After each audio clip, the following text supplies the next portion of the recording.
Hello, my name is Anastasia Vorushila, but for you it's simply Naya. I'm 20 years old and I'm a future journalist and now also I'm a little artist, dancer and beginning model too. I'm very curious and open-minded person and this project is a great possibility for me to know many different interesting people, to meet different people and to know more about this life and this world generally. And now I will read the text number 2.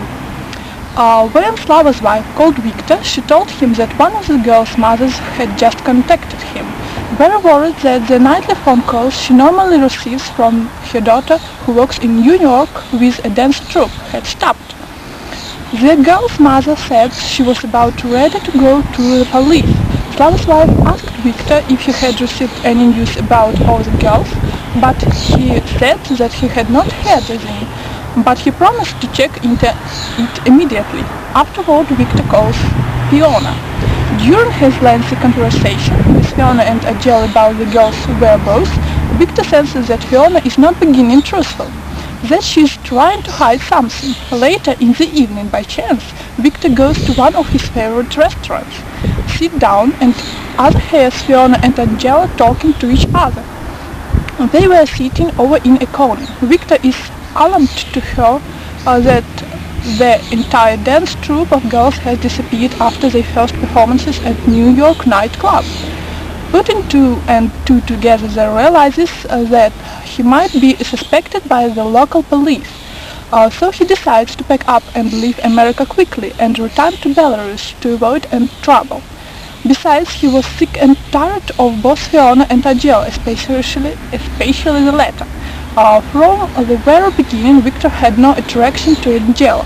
He saw she was ugly, and over time he gave up on the idea to gain his US citizenship through marrying her. So the circumstances seemed bleak for Victor. On that he decides to leave without telling anything about the situation of Angela and Fiona.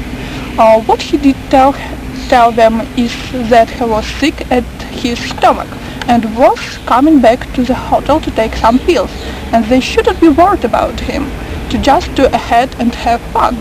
Victor takes a taxi back to the hotel and asks the cab driver to wait while he goes back to his and Angela's room to pack his bags. While on the phone with the airline ticketing office to check prices and availability of flights between either Minsk, Moscow or Kiev, he checks his wallet to count his money and discovers that he doesn't have enough funds to pay for flight ticket. Victor's sure that he shouldn't had enough money, so he's puzzled by what happened to it, but has no time to think about it.